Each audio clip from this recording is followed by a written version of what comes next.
श्रावण का पावन और पवित्र महीना, और ऐसे में सियासत की दुनिया के राजा जब हिंदुस्तान के दिल मध्य प्रदेश में आए और यहाँ पर दो दो ज्योतिर्लिंग यानी कि बाबा महाकालेश्वर और बाबा ओमकारेश्वर का वो आशीर्वाद हासिल करें और किस तरह से जनता की सेवा में दिन रात जुटे रहें। आखिर सियासी गलियारों में इतनी हलचलें क्यों हैं? क्यों उत्तर प्रदेश की राजनीति के राजा भैया यानी कि विधायक रघुराज प्रताप सिंह जी मध्य प्रदेश में हैं और इन दिनों भक्ति से शक्ति का संचार कर रहे हैं? आइए एमपी न्यूज के इस खास सेगमेंट में राजा भैया के दिल की बात जानने समझने की कोशिश करेंगे और उनके दिल में और रगों में कैसे राजनीति और जनसेवा लगातार जो है दौड़ पकड़ती है, रफ्तार पकड़ती है, इस कहानी को भी जानने समझने का प्रयास करेंगे। आदरणीय राजा भैया, आपका बहुत बहुत स्वागत है। पहले तो मध्य प्रदेश की धरती पर हमने देखा है कि यूपी में आपके नाम का डंका बजता है और एमपी में जब आप आते हैं तो हलचलें पैदा हो जाती हैं। नहीं, आप सब लोगों का स्नेह है, आशीर्वाद है। जी जी। मध्य प्रदेश का ये प्रवास कैसा रहा? सबसे पहले उज्जैनी बाबा महाकाल की नगरी में आप गए, वहां पर आपने आरती में सम्मिलित हुए, ओमकारेश्वर नगरी जाना हुआ, बगलामुखी माई के दर्शन किए ओमकारेश्वर। जी जी। और वैसे तो भगवान के दर्शन और भक्ति का कोई महीना, कोई तिथि नहीं होती है। जी जी। लेकिन सनातन में श्रावण का विशेष महत्व है। जी जी।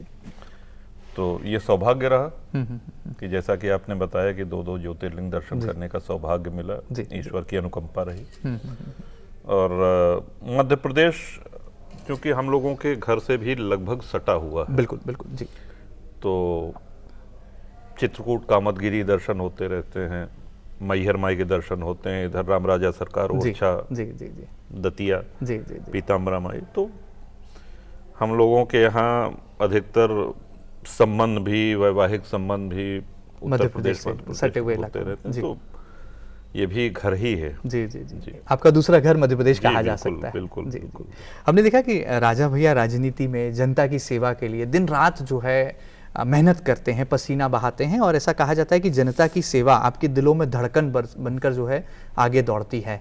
और जब हम आपको बहुत करीब से पाते हैं तो आप एक आध्यात्मिक पुरुष भी हमें नजर आते हैं। 93 में सबसे कम उम्र के और सबसे ज्यादा वोटों से जीतने वाले विधायक के रूप में गोंडा की सम्मानित जनता ने निर्वाचित किया। जी जी जी। और 32 वर्ष हो गए बिल्कुल विधानसभा में। जी जी जी जी।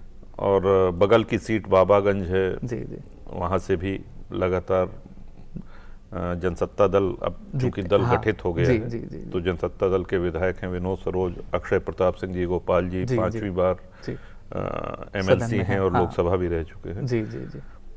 हमारे विचार से जनप्रतिनिधि का मतलब ही होता है जनता के साथ जुड़े रहना।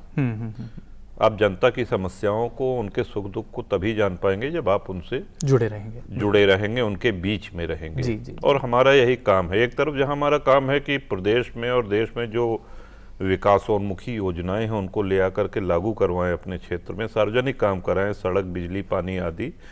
वहीं बहुत सी समस्या ऐसी होती हैं जिनकी कोई सुनने वाला नहीं है।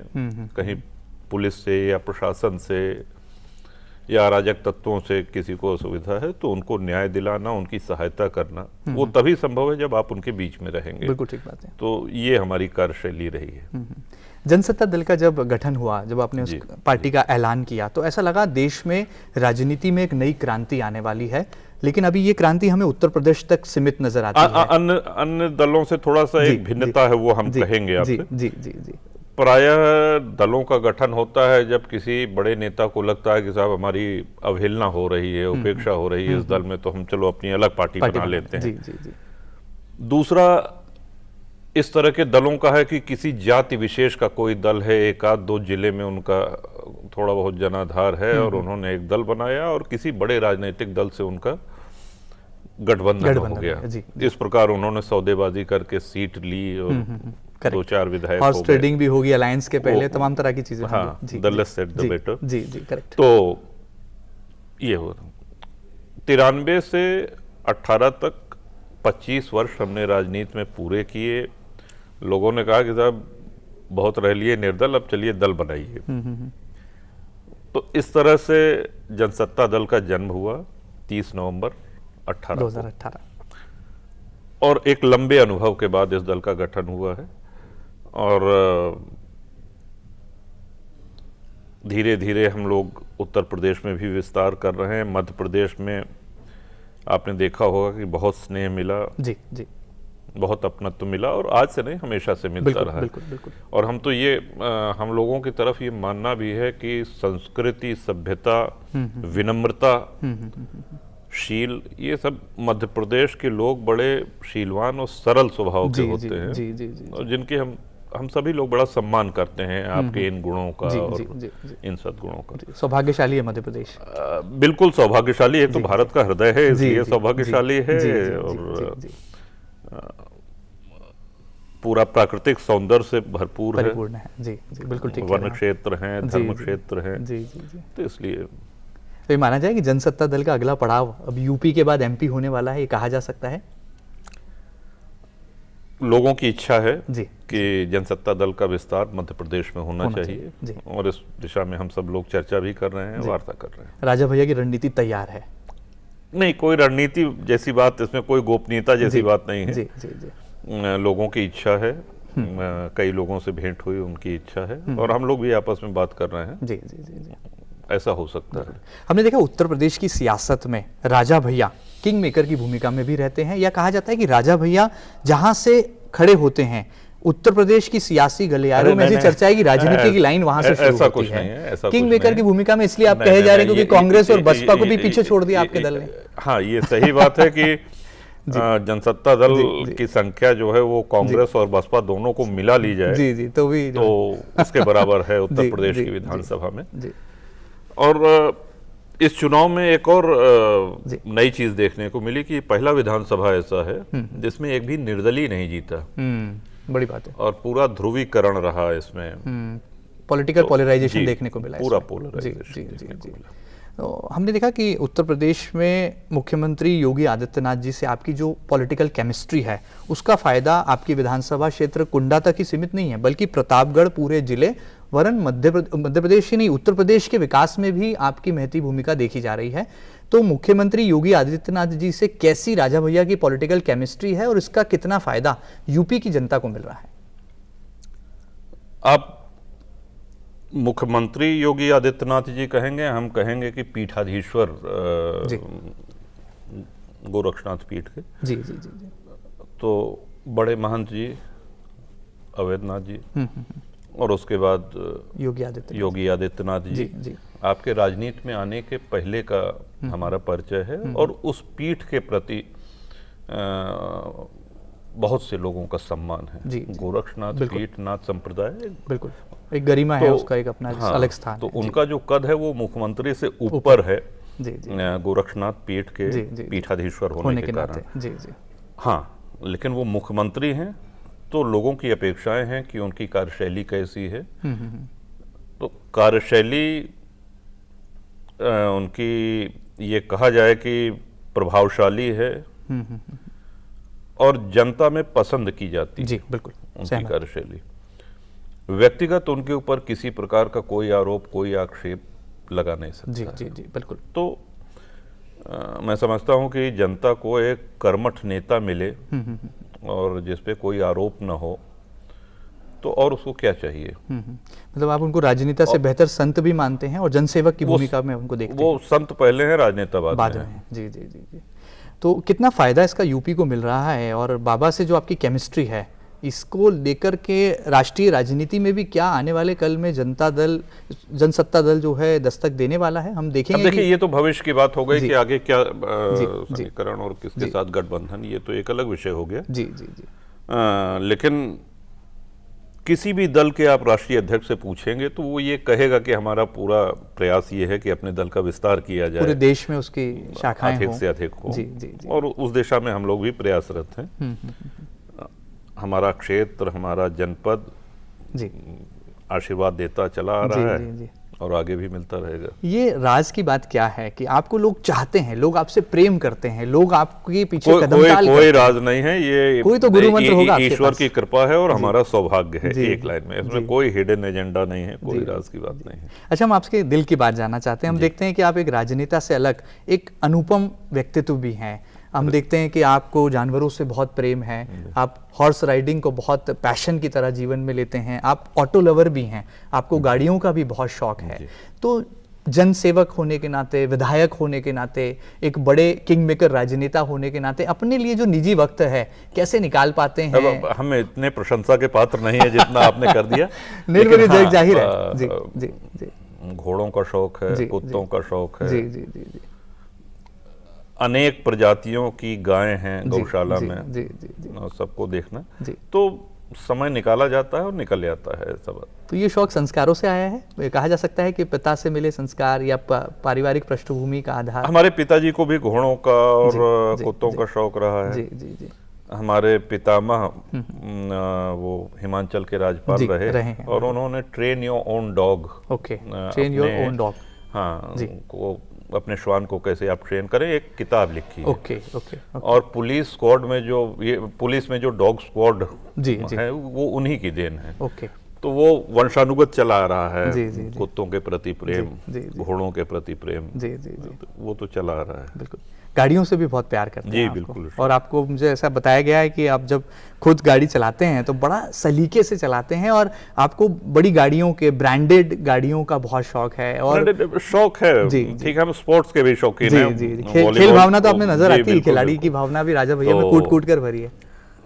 वॉलीबॉल खेला करते थे, अब समय नहीं मिलता है। जी जी जी। तो और होना चाहिए। हम तो सभी नौजवानों को, अपने छोटे भाई सरीखे जितने भी नौजवान हैं, सबसे कहेंगे जी जी जी कि मोबाइल की दुनिया जो है उससे थोड़ा बाहर निकले और आउटडोर स्पोर्ट्स में जी जी मैदान में आए। जी जी। ये मोबाइल के मैदान को छोड़ करके असली वास्तविक। कई बार हम लोग देखते हैं ना कि एक कहीं आप जाइए किसी रेस्टोरेंट में 4 लोग बैठे हैं, वो आपस में संवाद नहीं कर रहे हैं, वो अपने मोबाइल पे चारों लोग। जी जी जी। जो आपके प्रत्यक्ष है, जो सामने है, उससे आप संवाद नहीं कर रहे हैं। जी जी जी। तो मोबाइल भी एक विचित्र चीज है तो वो संवाद का एक यंत्र है। जी जी जी। लेकिन वो संवादहीनता भी उसने पैदा कर दी है। बिल्कुल, जैसे एक ट्रक के पीछे लिखा रहता है कीप डिस्टेंस, तो आप चाहते हैं कि मोबाइल से आज की युवा पीढ़ी डिस्टेंस बनाए। हाँ, और जी मोबाइल और इंटरनेट के समय में देखिए आपको बहुत सी चीजें ऐसी मिल जाएंगी जिनसे आप प्रेरणा ले सकते हैं। आप इतिहास के विषय में, हमारे महापुरुषों के, संतों के विषय में, अपने धर्म के विषय में, राष्ट्र के विषय में, at the click of a button जो कहा जाता है, वो सारी जानकारी आज आपको उपलब्ध है जो इंटरनेट के आने के पहले नहीं थी। बिल्कुल सही। आपको लाइब्रेरी जाके किताबें छांटना पड़ता है, ढूंढना पड़ता है। लेकिन वहीं दूसरी तरफ वो इंटरनेट कई ऐसी दिशाओं में भी ले जाता है जहाँ नौजवानों को बर्बाद होने या उनकी हानि होने या उनको भटकाने के लिए, तो उससे बचना चाहिए। बिल्कुल। मतलब एक गुरु मंत्र है आप जो आज की युवा पीढ़ी को दे रहे हैं। बिल्कुल। जी जी। हमने देखा कि राजा भैया बहुत सरल हैं, बहुत सहज हैं, बहुत डाउन टू अर्थ हैं और प्रतापगढ़ की जनता से वो बहुत प्यार भी करते हैं। वहाँ की जनता के प्रति उनकी संवेदनशीलता ये किसी से छुपी नहीं है। क्या व्यक्तिगत तौर पर राजा भैया को कभी कोई ऐसा किस्सा है जब गुस्सा आया हो, लगा हो कि प्रतापगढ़ की जनता के साथ जो है अन्याय हो रहा है, आवाज उठाने की? सभी लोग सामान्य लोग हैं। हर्ष विषाद हम सबको होता है, क्रोध भी होता है, मानव स्वभाव है, मानव स्वभाव है, तो वो तो है। लेकिन हाँ, कहीं किसी के साथ गलत होता है तो उसके लिए आवाज उठाई जानी चाहिए, ये हमारी विचारधारा शुरू से रही है। फाइटर पॉलिटिशियन की तरह जब तक जीवन रहेगा तब तक ये विचारधारा रहेगी। और शायद यही मुझे लगता है कि आपकी कार्यशैली का एक बहुत अभिन्न अंग भी है। जी बिल्कुल। जी जी। आने वाले समय में हम क्या देख रहे हैं? जब हम जनसत्ता दल की तरफ निगाहें डालते हैं तो अब जनसत्ता दल केवल यूपी का दल नहीं है, और आज राष्ट्रीय राजनीति में जिस तरह से गठबंधन की एक ज़रूरत आन पड़ी है, हम माने कि आने वाले समय में लोकसभा चुनाव में जनसत्ता दल भी जो है गठबंधन में एक महती भूमिका निभा सकता है। और हम आपको विधानसभा तक ही सीमित नहीं रखना चाहते, हम चाहते हैं कि लोकसभा में भी आपकी ये बुलंद आवाज जो है लोगों के कानों तक पहुंचे, जनता को न्याय दिलाए, उनके अधिकार की लड़ाई लड़े। तो ऐसा हम भविष्य में परिकल्पना कर सकते हैं राजा भैया को? जनता जिस भूमिका में रखेगी, जी, जितनी क्षमता देगी, उस क्षमता में अपनी भूमिका का पूरा निर्वहन करते रहेंगे। रही बात गठबंधन की, तो उसमें अभी समय है, वो जब होगा तब आपको अवश्य बताएंगे, बिल्कुल शेयर करेंगे आपसे। मतलब हर चुनौती के लिए आप तैयार हैं, ये माना जा सकता है? हर तरह की चुनौती के लिए राजा भैया तैयार हैं, ये माना जा सकता है? जी, चुनौतियों का सामना तो जी जी जी हमेशा से तैयार है। यह मतलब आपके राजनीतिक व्यक्तित्व का एक हिस्सा भी है? जी बिल्कुल। व्यक्तिगत ये रहा कि हम लोग अगर चुनौतियां हैं तो वो स्वीकार है। एक और व्यक्तिगत सवाल है, आप अनुमति दें तो पूछ लूं। आप बड़े क्रांतिकारी हैं, बड़े लड़ाकू हैं। ऐसा कहा जाता है कि जनता के अधिकारों की लड़ाई लड़ना हो तो आप राजा भैया के द्वार चले जाइए, और आपका जो निवास है प्रतापगढ़ में, कहा जाता है उस महल को न्याय घर लोग मानते हैं। अगर कहीं अन्याय हुआ है तो वो पुलिस थाने या डीएम साहब के पास नहीं जाएंगे, राजा भैया के पास आएंगे और न्याय लेकर घर जाएंगे। इस बात देखिए, हम उसको थोड़ा सा हम इस तरह से कहेंगे जी कि बहुत सी ऐसी चीजें हैं, जैसे हम पंचायती राज व्यवस्था की बात नहीं, आज पुरातन काल से जो पंचायत के माध्यम से, बड़े बुजुर्गों के माध्यम से जो विवाद हल हो जाते थे, जी जी जी बिल्कुल, और एक सामाजिक समरसता बनी रहती थी, एक जाजम पर वही प्रयास हमारा रहता है। और जैसे दो लोगों का विवाद आया, जी, जी। वो खेत का भी हो सकता है, वो घर का हो सकता है, वो व्यक्तिगत हो सकता है, अगर वो अदालत जाएंगे तो 20 वर्ष लग जाते हैं। आप जानते हैं कि दूसरी तीसरी पीढ़ी तक लड़ती रहती है और उसका निस्तारण नहीं हो पाता है। जी, सहमत।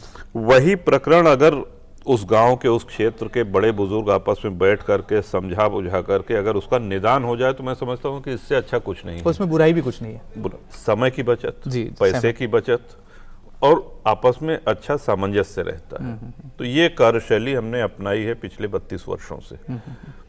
किसी को कोई बाध्यता नहीं है, इसके बाद भी अगर आप मुकदमा करना चाहें, आप न्यायालय जाना चाहें तो जाइए, लेकिन हासिल कुछ नहीं होगा वहां पे। एक लंबा समय आपका व्यर्थ जाएगा, पैसा व्यर्थ जाएगा। तो ये हमारे भारत में आदिकाल से ये व्यवस्था थी। बिल्कुल। तो प्रयास ये रहता है कि कई जगह ऐसा भी होता है कि नहीं हल होते हैं मामले, तो उनके लिए न्यायालय जाइए, वो व्यवस्थागत तरीके से आप आगे बढ़िए। एक बड़े विद्वान ज्योतिषाचार्य हैं, उनसे मेरी चर्चा हो रही थी कि राजा भैया का मैं साक्षात्कार करने जा रहा हूं, तो वो कहे कि राजा भैया की कुंडली में शत्रुहंता योग है और माँ बगलामुखी का सीधा आशीर्वाद राजा भैया के साथ है, इसलिए उनका कोई शत्रु टिकता नहीं है, चारों खाने चित हो जाता है। आपके शत्रुओं के भी कुछ ऐसे ही हाल हमें नजर आते हैं, इस बात में कितनी सच्चाई है? माँ का आशीर्वाद है, ये तो हमको प्रत्यक्ष अनुभव होता है। दूसरा, शत्रु भाव हमारा किसी से नहीं है, कभी नहीं रहा, कभी नहीं रहा। हमारा कोई शत्रु भाव नहीं है। जो जिसे नापसंद करते हैं तो राजा भैया उसके साथ क्या करते हैं? जिसे नापसंद करते हैं उसके साथ राजा भैया क्या करते हैं? नहीं, देखिए, एक सामान्य, आप भी किसी को नापसंद करेंगे या जो दर्शक देख रहे हैं वो भी किसी को नापसंद करेंगे, तो उससे संवाद नहीं करेंगे, उससे बातचीत नहीं करेंगे, दूरी बना लेंगे। आपने भी राजनीति में यही किया? नहीं, ये हर व्यक्ति अपने निजी जीवन, या वो चाहे राजनीति में हो, व्यापार में हो, अधिवक्ता हो, व्यवसायी हो, किसान हो, कृषक हो, मजदूर हो, कुछ भी हो, तो ये तो मनोविज्ञान है कि अगर आप किसी को नहीं पसंद कर रहे हैं, नहीं बन रही है आपकी, तो उससे आप दूरी हो, सामान्य सी चीज। अच्छा, इन दिनों देश में हम एक ऐसा विषय है जिसको लेकर बहुत बड़ा शंखनाद हो रहा है, लव जिहाद की बातें आ रही हैं सामने, धर्मांतरण की बातें आ रही हैं। जब हम आपके सियासी व्यक्तित्व को देखते हैं तो आपके संस्कारों में भी हमें जो है ये नजर आता है, आप संस्कृति से प्रेम करते हैं, राष्ट्रीयता आपकी रगों में हमें नजर आती है, भारत आपके दिल में बसता है और हिंदू धर्म की पताका लहराएं, क्योंकि आप एक आध्यात्मिक राजनेता, मैं आपको कहूँगा, आप उस तरह से नजर आते हैं। क्या लगता है इस तरह की समस्याओं का, इस तरह की बुराइयों का कैसे खात्मा होगा और राजा भैया इसका क्या हल ढूंढते हैं? देखिए, प्रश्न सिर्फ राजा भैया का नहीं है, जी, जी। ये समूचे हिंदू समाज का है। जी जी जी। और हम तो यहाँ तक कहेंगे कि कुछ चीज़ों को हमको इस्लाम से सीखना चाहिए। ओके। इस्लाम में भी जातियां हैं, लेकिन उनके लिए इस्लाम पहले है। देखिए, सबसे सराहनीय बात, बहुत बड़ी बात, जातियां बाद में है, इस्लाम पहले। तो उसी तरह जातियों में हिंदुओं को बांटने का कुत्सित प्रयास ही आज से नहीं हो रहा है, ये वर्षों से हो रहा है, अनादिकाल से चला आ रहा है। और विशेषकर जब से विदेशी आक्रांता आए हैं तब से होता चला आ रहा है। अंग्रेजों के समय में हुआ और अंग्रेजों के बाद हो रहा है, राजनीतिक दलों के द्वारा हो रहा है। हाल में ही हम सब लोगों ने देखा कश्मीर में जो आतंकी हमला हुआ, जी जी बिल्कुल, उसमें हिंदू के नाम पे मारा गया। जात पूछकर, कलमा पढ़ो, नहीं पढ़ो, अच्छा हिंदू हो। यहां तक कि वस्त्र उतार के, कपड़े उतार के देखा गया कि ये हिंदू है या नहीं है, और मारा गया। वहां जाति नहीं पूछी गई कि अगड़े हो कि पिछड़े हो कि एससी हो कि एसटी हो, क्या हो, हिंदू हो इसलिए मारे जा रहे हो। जी जी। ये हिंदुओं के साथ कमोवेश अन्य राज्यों में भी हो रहा है, और हो रहा है। हम आप सभी लोग इसके प्रत्यक्षदर्शी हैं। बिल्कुल बिल्कुल, नेट पे, टीवी पे, सभी जगह, पूरी दुनिया के सामने, ये एक खुला हुआ सच है। जी जी जी। तो सबसे पहले तो हम जैसे देवालय जाते हैं, धर्मस्थल जाते हैं, तीर्थ यात्रा करने जाते हैं, तो हम अपने निजी कल्याण की कामना करते हैं। चलिए मान लिया सब लोग करते हैं, लेकिन उसके साथ साथ हम धर्मोत्थान कैसे हो, वसुदैव कुटुंबकम का भाव कैसे और पैदा हो? हिंदू धर्म में समय के साथ साथ, जी। हिंदू धर्म में नहीं बल्कि हिंदुओं में जो कापुरुषता आ गई है, जो कमजोरियां आ गई हैं या जो कमियां आ गई हैं, उनका निराकरण कैसे हो, निवारण कैसे हो, इस पे विचार करना चाहिए। हमारा सनातन सुदृढ़ रहे। और इसलिए हम कह रहे हैं क्योंकि बिना हिंदुत्व के भारत और बिना भारत के हिंदुत्व की कल्पना भी नहीं की जा सकती बहुत है। बड़ी बात कही आपने। भारत यदि धर्मनिरपेक्ष राष्ट्र है तो सिर्फ इसलिए है क्योंकि हिंदू बाहुल्य है। बहुसंख्यक हिंदू हैं। हिंदू बाहुल्य है, इसीलिए धर्मनिरपेक्ष है। बिल्कुल सहमत। और अगर हिंदू बाहुल्य न होता तो क्या होता है, इसका उदाहरण आपके सामने है। अच्छा, कुछ संत हिंदू राष्ट्र की मांग करते हैं, राजा भैया भी इस बात से सहमत है कि भारत को हिंदू राष्ट्र होना चाहिए? बिल्कुल होना चाहिए, और उसी समय होना चाहिए जब भारत के टुकड़े हुए और धर्म के नाम पे हुए। देखिए, आपको ये बात, अंग्रेजों से आज़ादी मिली तो अल्लामा इकबाल, जिन्ना, इन लोगों ने ये कहा कि साहब मुसलमान और हिंदू एक साथ नहीं रह सकते। हिंदू ने कभी नहीं कहा कि हम मुस्लिम के साथ नहीं रह सकते। सहमत, पूर्णतः। हिंदू ने कभी नहीं कहा कि मुसलमानों तुम एक अलग अपना देश बना लो और चले जाओ यहाँ से निकल के, ये नहीं कहा। मुस्लिम ने कहा कि हम इनके साथ नहीं रह सकते, इसलिए एक अलग देश बनाया जाए, राष्ट्र दिया जाए। और हमको धर्म के आधार पे, इस्लाम के आधार पे हमको एक मुस्लिम राष्ट्र बनाया जाए। उसके बाद की कहानी सबको पता है, किस तरह से पूर्वी और पश्चिमी पाकिस्तान बना, और जो हिंदुओं की आबादी पाकिस्तान में 23% थी, आज 1% से भी कम होकर के रह गई। सहमत। बांग्लादेश में 28% से लगभग 6% आ गई है। इस तरह से वहाँ हिंदुओं का बलात् धर्म परिवर्तन कराया जा रहा है, नरसंहार किया जा रहा है, किसी भी तरह मार काट करके जो है वो आपके सामने। तो हमको इन परिस्थितियों के लिए भी तैयार रहना होगा अपने आप ये वो चीज़ है जो बहुत कम लोग आपके सामने या टीवी पे या कैमरे पे खोल के बोलेंगे, गोलमोल जवाब देंगे। लेकिन आज भारत की सबसे बड़ी समस्या यही है, हमारा जिहादी आतंकवाद और हिंदुत्व पे, सनातन पे हो रहे हमले, सनातन को, हिंदुत्व को कमज़ोर करने की जो साजिश है। जी, जी। ये आज हम सब लोगों के सामने सबसे बड़ी चुनौती है, और इसमें हम जीतेंगे, विजयी होंगे। ये इसके लिए आप आशान्वित हैं? जी। राजा भैया का खून खौलता है जब ऐसी घटनाएं देखते हैं। लव जिहाद, लैंड जिहाद, थूक जिहाद, तमाम तरह के जिहाद होते हैं। ऐसी घटनाएं आती हैं, ऐसा लगता है कि समाज में कितना नैतिकता का पतन हो रहा है। तो राजा भैया का खून खोलता है कि देश में आवाज उठाना मैं समझता हूँ कि हमारा, आपका, हर उस व्यक्ति का जी, जी, जी, खून खौलेगा, खोलना चाहिए भी, जो अपने आप को भारतवासी कहता है। बड़ी बात। जी।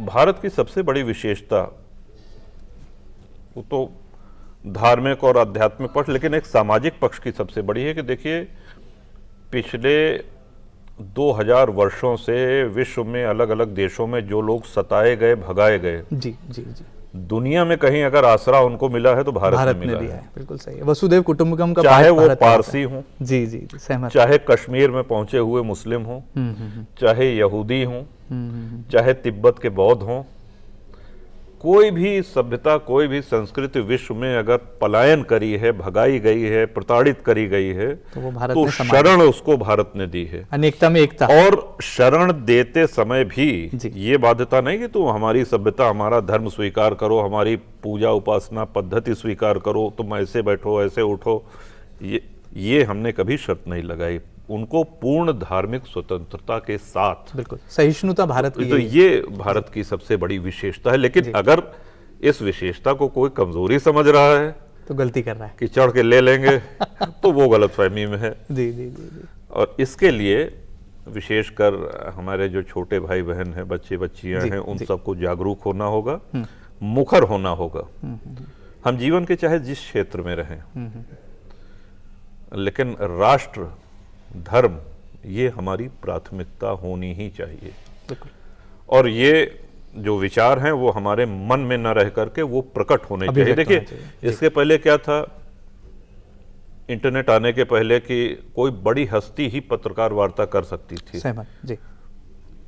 या कोई आम व्यक्ति उसके पास कोई संसाधन नहीं था कि वो अपने विचार व्यक्त कर सके। बिल्कुल सीमित दायरा था। सीमित दायरा था, 4-6 लोगों में बैठ करके। जी जी जी। लेकिन अब कई ऐसे प्लेटफॉर्म्स हैं जहां पे आप अपने विचार रख सकते हैं। ट्विटर जो कि एक्स है और अनेक ऐसे जहां हैं। तो बाकी सब अपने दिनचर्या का पालन करें, लेकिन राष्ट्र हित में, धर्म हित में उसमें मुखर होना ये आवश्यक। ये राजा भैया की सीख है, एक तरह से कहा जा सकता है। एक छोटी सी सलाह करेंगे। जी। आमतौर पर आप सलाहें कम देते हैं, लेकिन आज आपने देश के युवाओं को भी एक मंत्र दिया है बातों ही बातों में। हमने गाय वाले की बात खूब कर ली, यानी योगी आदित्यनाथ जी की बात हमने कर ली। देश कैसा चल रहा है, देश में चाय वाला प्रधानमंत्री है, नरेंद्र मोदी जी का राजनीतिक व्यक्तित्व आपको कैसे नजर आता है? पहली बात तो आप जानते हैं, हम आप तो दोनों विचारधारों से अलग हैं। मैं जनसत्ता दल के प्रमुख होने के नाते पूछ रहा हूं। मोदी जी के आने के बाद जी जी जी कई ऐसे निर्णय हुए जिनका इस देश को इंतजार था, आवश्यकता थी। बिल्कुल सर्जरी करी उन्होंने सही समय पर। जी। चाहे वो सिटीजनशिप वाला हो या अन्य देशों के जो अल्पसंख्यक हैं, विशेषकर हिंदू समुदाय हैं, उनको भारत की नागरिकता देने, सीएए, जी जी जी, एनआरसी है, जी जी जी, अनेक ऐसी चीजें हैं। क्योंकि इस देश के बहुसंख्यक हिंदू को पता ही नहीं कि इतने वर्षों में कितने छोटे छोटे संशोधन आकर के और बड़ा और कितना हिंदुओं की और राष्ट्र की हानि की गई है। हम सोए हुए हैं, हमको पता ही नहीं है। राष्ट्र विरोधी शक्तियां सक्रिय हैं, वो अपना काम कर रही हैं, और एफडीआई भी हमारी कोई उधर रुचि भी नहीं है और हमको कोई बताने वाला भी नहीं है। अवेयर एंड तो ये सबसे बड़ी दुविधा थी। बहुत से राष्ट्रीय स्तर पे ऐसे निर्णय हुए हैं। बाकी तो चलिए, सड़क, बिजली, पानी, विकास, ये सब तो होता ही रहता है। जो भी सरकार आएगी वो करती रहती है, वो करना चाहिए भी, दायित्व है। लेकिन सबसे प्रसन्नता की बात कि भारत की पहचान एक दृढ़ राष्ट्र के रूप में, एक सशक्त राष्ट्र के रूप में अब जो पहचान मिली है, पहले ये पहचान से हमारा देश वंचित था। वैश्विक छवि बनाने में मोदी जी कामयाब रहे, एक ग्लोबल इमेज, वैश्विक छवि के साथ साथ एक समर्थ राष्ट्र, सक्षम राष्ट्र की छवि ये अब बनी है। अच्छा, आप बताइए, यूपी की सरकार को कितने नंबर देंगे? मुख्यमंत्री योगी आदित्यनाथ जी को कितने नंबर देंगे? 10 में से राजा भैया के रिपोर्ट कार्ड में योगी जी को कितने नंबर आ रहे हैं? हम तो कहते हैं कि हम एक सकारात्मक विपक्ष की भूमिका में रहते हैं हमेशा से कहते हैं, और कुंठित विपक्ष नहीं, सकारात्मक विपक्ष। मैंने कई बार सुना है आपके शब्द से रहते हैं। और हाउस जब चलता है, जो कमियां रहती है वो भी कहते हैं, जो अच्छाइयां हैं वो भी कहते हैं। जी जी। प्रधानमंत्री मोदी जी की सरकार को कितने नंबर राजा भैया देंगे? 10 में से कितने रिपोर्ट कार्ड में नंबर आ रहे हैं? जैसा कि हमने कहा कि राष्ट्र हित में बहुत से महत्वपूर्ण निर्णय हुए हैं जो सराहनीय हैं। जी जी, उनकी सराहना करना भी चाहिए। नहीं, बिल्कुल करना चाहिए। और राजनीति से ऊपर उठ करके, भले हम राजनीति में हों या ना हो, लेकिन राष्ट्र हित सर्वोपरि है। जो ऐसे निर्णय, और अभी और भी कई ऐसे निर्णय हैं जो होना शेष है, शीघ्र ही होने चाहिए। पिक्चर अभी बाकी है, एक ट्रेलर था केवल। हाँ, राष्ट्र हित में अभी कई ऐसे निर्णय हैं होना बाकी है, जो होना बाकी है। आप मध्य प्रदेश की धरती पर हैं। ऐसा कहा जा रहा है कि एमपी के राजपूत बहुत नाराज हैं और आप राजपूतों के सबसे बड़े लीडर हैं। तो क्या वाकई में मध्य प्रदेश में करनी सेना पर जो लाठीचार्ज हुआ, जिस तरह से राजपूतों के खिलाफ, इस विषय पे जी हमारी बात हो गई है, ज्यादा आप उस पर बेहतर है कि हाँ जी। मुख्यमंत्री डॉक्टर मोहन यादव जी से भी आपकी मुलाकात होने वाली है, ऐसी चर्चाएं हैं? नहीं, अभी तक हमारी कोई भेंट नहीं हुई है माननीय मुख्यमंत्री जी से। जी जी जी। और आज तो वापसी है, आप जानते हैं। जी जी जी। फिर कभी भेंट होगी तो। जी जी। चलिए, जाते जाते हम देखते हैं कि राजा भैया के बारे में जो भी कहा जाता है, जो भी लिखा जाता है, उससे एक अलहदा व्यक्तित्व के धनी हैं आप। बहुमुखी प्रतिभा के धनी भी हैं, बातों के भी पक्के हैं, इरादों के भी पक्के हैं। कैसे आपको जीवन में प्रेरणा मिलती है और आपके इस पॉलिटिकल फिटनेस का राज क्या है? कैसे देश को आप साझा करेंगे कि राजा भैया जो हैं केवल जनता के लिए जीते हैं, जनता की समस्याओं को समाधान तक ले जाने की लड़ाई लड़ते हैं और उस लड़ाई में उन्हें जिस भी सीमा पर जाना वो सीमा को लांघ जाते हैं? सो सब तो प्रताप रघुराई, नाथ नमोर कछुक प्रभुताई। भगवान श्री राम की कृपा है, हनुमान जी महाराज की कृपा है, हमारे गुरुदेव परम पूज्य देवराहा बाबा सरकार उनका आशीर्वाद है, जो भी हैं उनकी कृपा से है। और जैसा कि हमने कहा, एक बार फिर से अपनी बात दोहराना चाहेंगे, राजनीतिक दलों से ऊपर उठ करके देश हित के, राष्ट्र हित के जो मुद्दे हैं और धर्म हित, सनातन हित के जो मुद्दे हैं, उनको मुखर होकर के सब लोगों को कहना चाहिए और बड़े ही विनम्र पहले से हम क्षमा याचना करते हुए अपने सभी धर्माचार्यों तक ये बात आपके माध्यम से हम पहुंचाना चाहेंगे कि सनातन आज उनसे ये अपेक्षा कर रहा है कि आप मुखर होकर के अब बोलिए, अब वक्त आ गया है, बोलिए, धर्महित में बोलिए, राष्ट्रहित में बोलिए। तो ये माना जा सकता है कि केवल आप देश के सबसे बड़े राज्य तक ही सीमित नहीं रहेंगे, बल्कि देश की राजधानी दिल्ली से विचारों की कोई सीमा नहीं होती। और मैं समझता हूं कि इसमें प्रश्न हमारा व्यक्तिगत नहीं है, आप भी सहमत होंगे, जो दर्शक देख रहे हैं वो भी सहमत होंगे। राष्ट्र सर्वोपरि होता है, धर्म सर्वोपरि होता है। हम लोग आज हैं, कल नहीं रहेंगे, आएंगे चले जाएंगे, लेकिन जो विरासत हमको अपने पूर्वजों से मिली है, क्या उसको उसी स्थिति में अपने आने वाले अगली पीढ़ी पूछेगी तो राजा भैया ने क्या किया, तो प्रश्न राजा भैया का नहीं है, वो आपसे भी पूछेगी, आपसे भी पूछेगी, सभी लोगों से। ये हमारा दायित्व भी है, बिल्कुल सहमत, कि हम उसको अगली पीढ़ी को क्या सौंप के जा रहे हैं। तो उस दिशा में हम सबको सक्रिय रहना चाहिए। ज्यादा वक्त आपका नहीं लेंगे, जाते जाते आपके दिल से कुछ ऐसा पैगाम हमें सुना जाइए, दे जाइए, जो कि लगे कि भारत देश के युवाओं को एक मार्गदर्शन भी करे, और आज जो बदलते युग की, आधुनिक युग की बदलती राजनीति है, इसमें जो आपकी मूल भावना है, जो जोश, जुनून और जज्बा आपके व्यक्तित्व में हम देखते हैं जनता की सेवा के लिए, वो आज के युवाओं में भी जो है उस संप्रेषित हो। देखिए, युवाओं के लिए हम बहुत योग्य आदमी नहीं है, काबिल आदमी नहीं है, लेकिन ये बड़प्पन है मुझे लगता है आपका। इतना हम अवश्य कहेंगे कि आप जीवन में जो भी क्षेत्र चुने, पहली बात तो ये जान लीजिए कि प्राथमिकता हम खेती को देते हैं, कृषि को देते हैं, और वो एक ऐसा क्षेत्र है जहां अभी बहुत मेहनत करने की आवश्यकता है।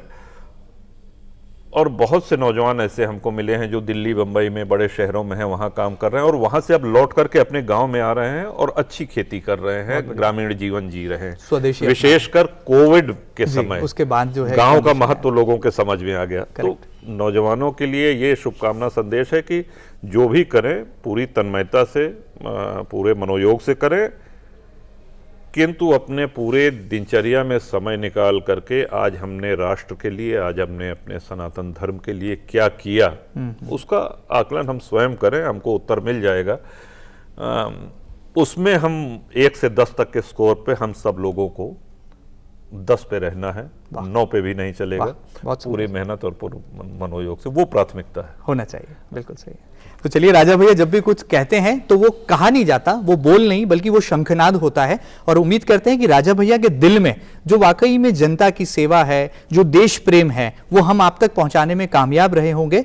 और बाहुबली राजनेता ही नहीं, दबंग राजनेता ही नहीं, बल्कि सच्चे मायनों में कैसे धर्म और अध्यात्म को जीते हैं राजा भैया, ये भी हमने जानने समझने की कोशिश करी।